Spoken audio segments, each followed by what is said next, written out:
Hi friends, welcome to కొత్తగా చందమామ కథలు. ఈరోజు మనం రాలిన పువ్వు అనే కథ చెప్పుకుందాం. అది పౌరుషశాలి మహారాణా ప్రతాప్ పరిపాలించే కాలం. అక్బర్ పాదుషా మనకు చక్రవర్తిగా వచ్చిన కాలం. సామంతులందరూ చక్రవర్తికి లొంగారు, కానీ ప్రతాప్ మాత్రం లొంగి రాలేదు. అక్బరు క్రోధపూరితుడయ్యాడు, కానీ రాణా పట్టుదల వహించాడు. రాణా చూపే స్వాతంత్రేచ్ఛను అక్బర్ సహించలేకపోయాడు. కష్టాలెన్నో కలిగించాడు, కానీ రాణా ఏమాత్రం లొంగలేదు. చక్రవర్తికి బెదురు పుట్టింది. అయినా రాణాను ఎలాగైనా సాధించి తీరాలని నిశ్చయించుకున్నాడు. రాణాలోని స్వాతంత్ర జ్వాల మరింత విజృంభించింది. ఆఖరికి చక్రవర్తి కార్పణ్యం వహించి మహారాణాను అడవుల పాలు చేసేశాడు. ఒక్క ప్రాణమైతే రాణా లెక్క చేయకపోవును, కానీ తనతో పాటు కట్టుకున్న భార్య, కన్న బిడ్డలు కూడా కష్టపడవలసి రావడం అతనికి హృదయ శల్యమై వేధించింది. చక్రవర్తి చేతి కింద బానిసగా ఉండడమా, అడవుల్లో స్వతంత్రమైన గాలి పీల్చుకోవడమా?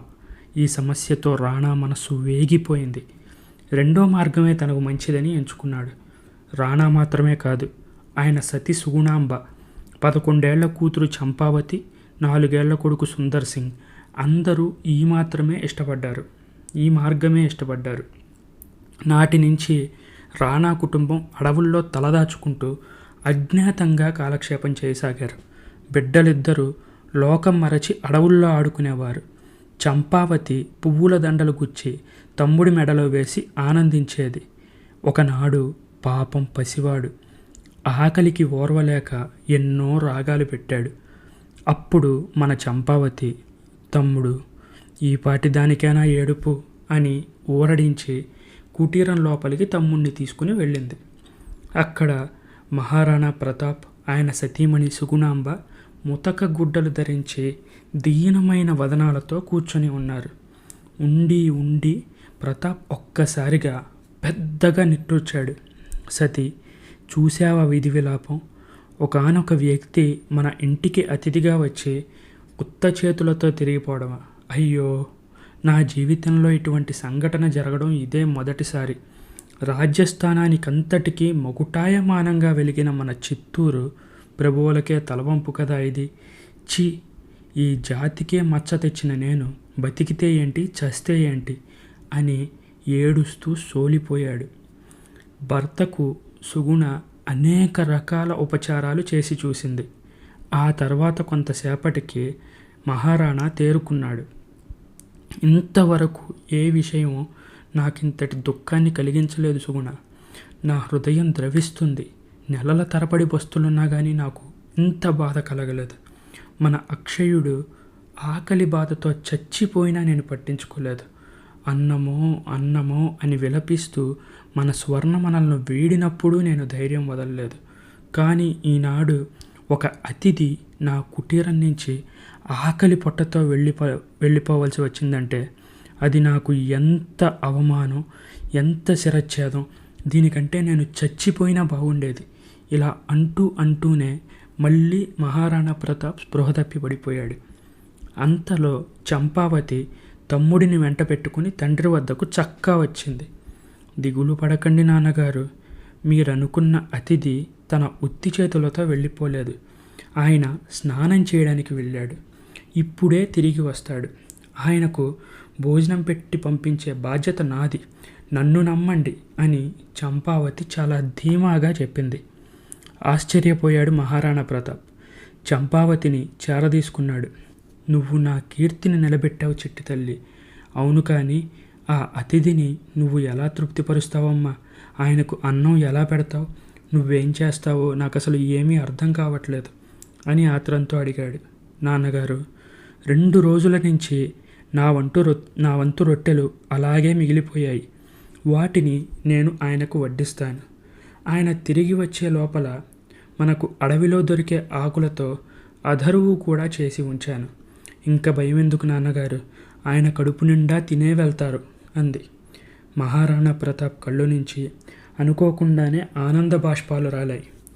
మెల్లగా వెళ్ళి స్నానం పూర్తి చేసుకుని వచ్చాడు ఆ అతిథి. కూర్చునేందుకు పీట వేసి ఉంచింది చంపావతి. ఆయన కూర్చోగానే రొట్టెలు వడ్డించి పచ్చడి వేసింది. ఆప్యాయంగా ఆరగిస్తున్నాడు ఆ అతిథి. స్వామి, మమ్మల్ని క్షమించండి. మేము అడవుల్లో ఉండేవాళ్ళం. ఇంతకంటే ఎక్కువగా ఏమీ చేసి పెట్టలేకపోతున్నాం అన్నది చంపావతి వినయం ఉట్టిపడుతూ. అయ్యో అమ్మా, అలా అనుకోవద్దు.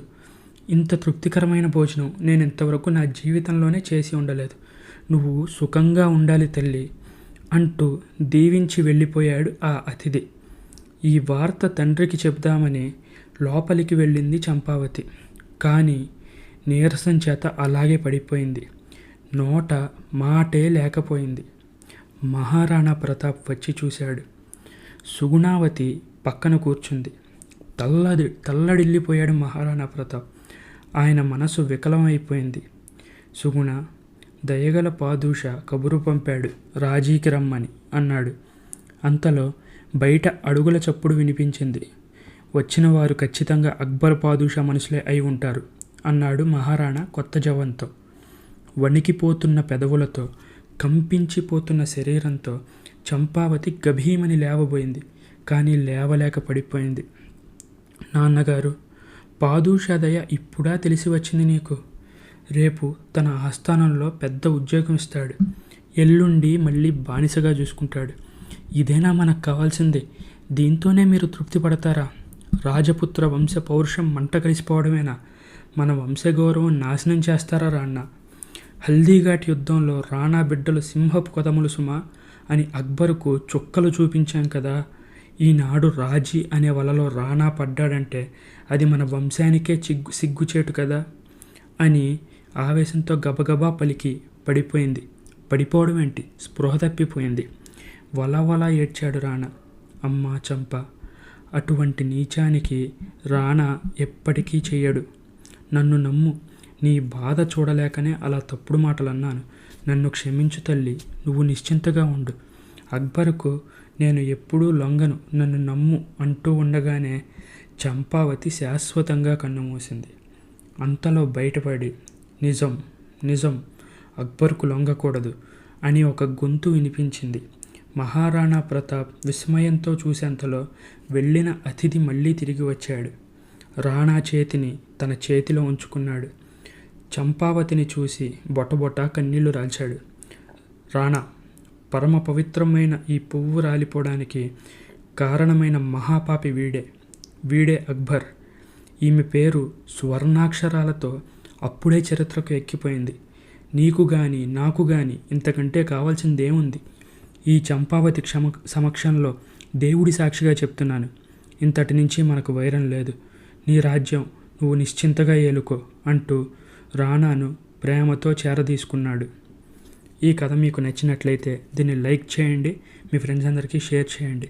అలాగే మన ఛానల్ని సబ్స్క్రైబ్ చేసుకోవడం మాత్రం అస్సలు మర్చిపోకండి. Thank you friends.